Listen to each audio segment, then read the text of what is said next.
Profesor, entonces, ¿qué cree usted que hay detrás de todos estos eslóganes adolescentes? ¿Qué hay? ¿Problemas psicológicos, presión social, opcionalidad que antes no la Sí. había? Bueno, hay una sociedad que se ha vuelto radicalmente individualista y en donde la subjetividad se ha convertido en el criterio de verdad.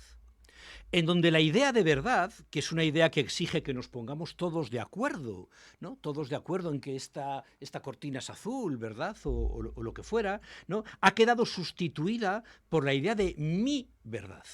Mi verdad, a veces se le llama mi realidad, como si la realidad tuviera algún sentido si se refiere a un único individuo, ¿verdad? Se llama mi realidad o mi verdad, y mi verdad es tan válida como la verdad. Bueno, de hecho es más válida porque la verdad se entiende que no existe y que lo único que existen son verdades subjetivas, individuales, y debemos negociar en la sociedad democrática cómo las gestionamos para que no haya conflicto, ¿verdad?, entre las verdades que cada uno tiene.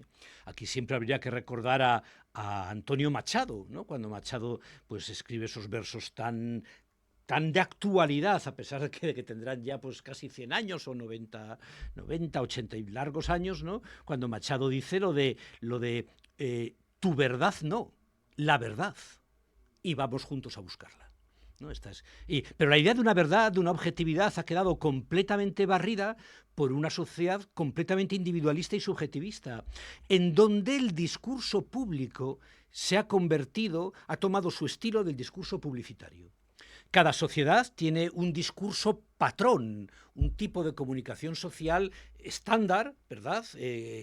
Canónica, que marca cómo van a ser las demás discursos públicos. Y en la actualidad, desde los años 70, a lo mejor 80 en Estados Unidos, un poco más tarde en España, por ahí, ¿no? Es el discurso publicitario el que se convierte en el patrón que contagia todas las demás comunicaciones no publicitarias. De tal manera, el discurso publicitario se caracteriza por la adulación. La adulación, ya en los años 20, ¿verdad? Edouard Bernet descubre que si yo vendo esta taza y este agua que hay dentro, como que es un agua muy fresquita que te va a quitar la sed, yo voy a vender poco, porque los deseos son fácilmente saciables. Pero si yo vendo esta taza como tu auténtico yo, tú eres esta taza es fresca como tú, dinámica como tú, el agua es alegre, joven como tú, etcétera. Si igualo el producto al individuo, entonces voy a vender sin límite, porque la vanidad y el narcisismo no tienen límite. Yo puedo comer mucho y decir estoy lleno, puedo beber mucho y decir ya no tengo sed, pero no hay vanidad ni narcisismo capaz que me haga decir a mí, puf, ya no puedo más con tanto narcisismo. Por favor, criticadme un poco, que tengo ya el ego demasiado hinchado, ¿no?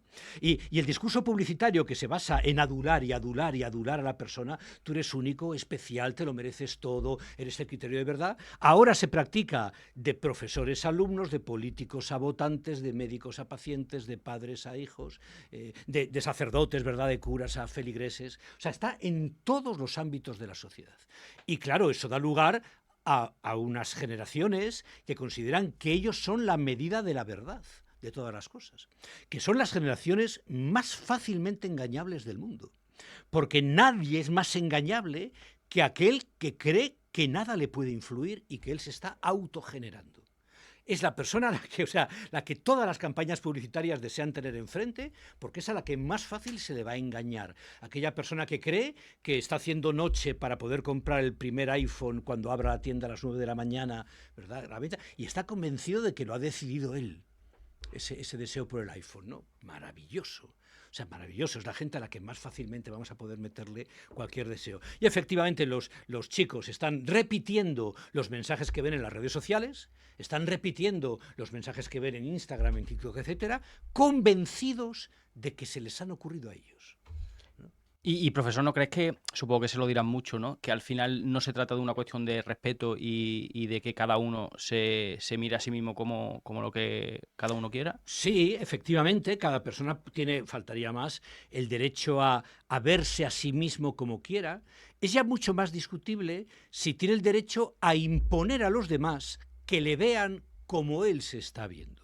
eso ya es lo más discutible del mundo. Yo puedo verme de las formas que yo decida o que la vida me vaya poniendo delante y que yo asuma y tal, pero ya es mucho más difícil que yo defender, que yo pueda imponer que vosotros también me veáis tal y como yo me veo. Yo lo puedo solicitar por una cuestión casi de cortesía o de educación y seguramente no habría ningún problema, ¿no? El problema es cuando no nos referimos a que yo me veo como una persona simpática o antipática, atractiva o no atractiva, me veo como una persona muy competente en tal profesión o muy incompetente, sino en donde ya mi autopercepción se refiere a elementos que son sencillamente objetivos. La edad. La edad. Yo puedo verme y sencillamente yo puedo no reconocerme ante el espejo y decir, pero bueno, ¿cómo es posible que tenga 60 años? Esto es increíble. Pero si es obvio que yo tengo 40, o sea, yo me siento, ¿no? Como si tuviera 40, ¿no? Bueno, muy bien, faltaría más, me puedo ver así, ¿no? Ya es mucho más discutible que yo pueda exigir que en el carnet de identidad me pongan que yo nací en el 80, o en el 80 y algo, los años que sean, ¿no? De tal forma que cuando nos referimos a aspectos objetivos, la autopercepción ha de estar, bueno, mediada o promediada por la realidad. Que aquí nadie tiene un afán inquisitorial, un afán así terriblemente severo para exigir a todo el mundo, ¿verdad? Que no pueda tener un mínimo de subjetividad, faltaría más, ¿no? Pero que no podemos permitir que esto sea una barra libre, en donde sencillamente los datos de mi carnet de identidad sean aquellos que yo he decidido. Arbitrariamente, fecha de nacimiento, ciudad de nacimiento, nombres de mis padres, sexo, etcétera, sean datos que yo simplemente los pongo porque a mí me gustaría tenerlos. Sabemos perfectamente que hay personas que llevan vidas muy complicadas, porque su estereotipo sexual no se ajusta a su sexo. Y que son, como decíamos antes, ¿no? Permanentemente a diario objeto de bullying, de maltrato, etcétera, y que es posible que su vida se facilitara mucho si de alguna manera el Estado fuera atento a estas necesidades y buscara algún tipo de solución. Bueno, el Estado tiene recursos, esto que se llama técnicamente ficción jurídica, para poder alterar en ocasiones algunos datos cuando las ventajas que se derivan de esa alteración, ¿verdad?, superan a los inconvenientes de incluir un dato que objetivamente no es cierto, ¿no? Y las leyes previas a la ley del 2023, ¿no?, permitían efectivamente que estas personas que padecen estas incongruencias de estereotipo sexual o de género, pues pudieran efectivamente figurar en los documentos públicos, pues como con el sexo con el que de hecho son vistos por los demás y demás, ¿no? Y no había ningún problema al respecto.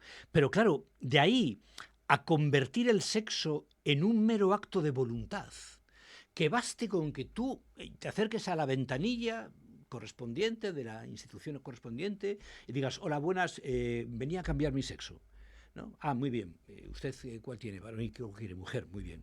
Porque ¿cómo está ahora mismo actualmente la ley en España? La ley en España dice que a partir de los 16 años, incluso de los 14 si tienes el apoyo de tus padres, cualquier persona puede cambiar su sexo, el registro de su sexo, o sea, en el registro civil, meramente manifestando su deseo de hacerlo, sin adjuntar ningún tipo de peritaje de ninguna manera, ningún tipo de evaluación, ningún tipo de tercera opinión. O sea, el sexo es la manifestación de una voluntad, que el individuo se autodetermina. Entonces yo me acerco a la ventanilla y manifiesto, buenas, me llamo José Rasti y deseo cambiar de sexo.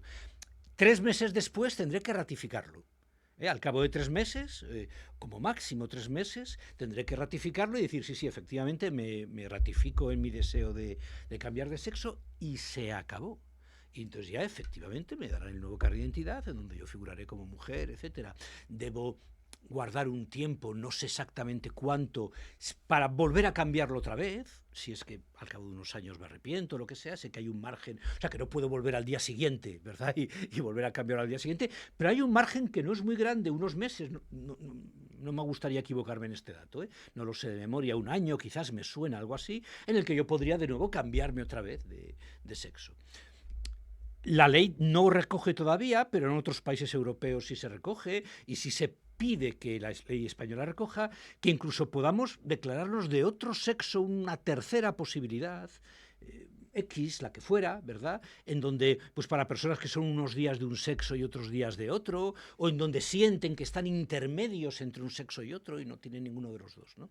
Y esta es la situación, yo creo que muy, muy equivocada, muy, muy errónea, ¿no? Que de la situación, digamos, burocrática o administrativa del cambio de sexo.